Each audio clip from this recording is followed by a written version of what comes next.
Confetti wine disaster, wine glass emoji, party popper emoji.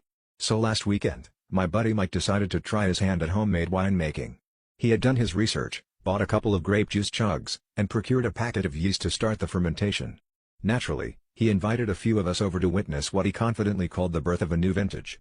As we gathered in his kitchen, Mike was bustling about like a mad scientist, eagerly explaining the process while gesturing to the various equipment scattered around.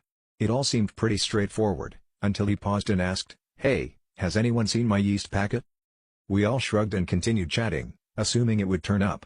Meanwhile, Mike seemed to have a eureka moment and dashed off, returning moments later with a small packet. "Found it," he declared triumphantly, tearing it open and sprinkling the contents into the tank. It was only when we noticed tiny colorful bits floating on top of the juice that suspicion began to creep in. Mike," someone said, "are you sure that's yeast?" He frowned at the tank, then glanced at the now empty packet in his hand. "Oh no," he muttered, his face turning the color of a ripe grape. As realization dawned, chaos ensued. It turned out that Mike had grabbed a packet of confetti he had left over from his nephew's birthday party.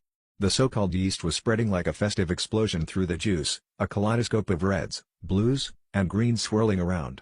Our laughter filled the kitchen as we tried to imagine the taste of sparkling grape juice with a hint of crepe paper.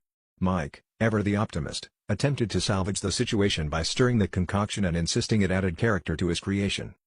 Finally, after much debate and more laughter, we decided the best course of action was to bottle the mixture and label it as a limited edition. As the evening wound down, Mike, with a sheepish grin, held up the bottle and declared, "Well, I guess it's official, I've created the world's first party wine. Just remember, it's not about the bouquet, it's about the confetti ends."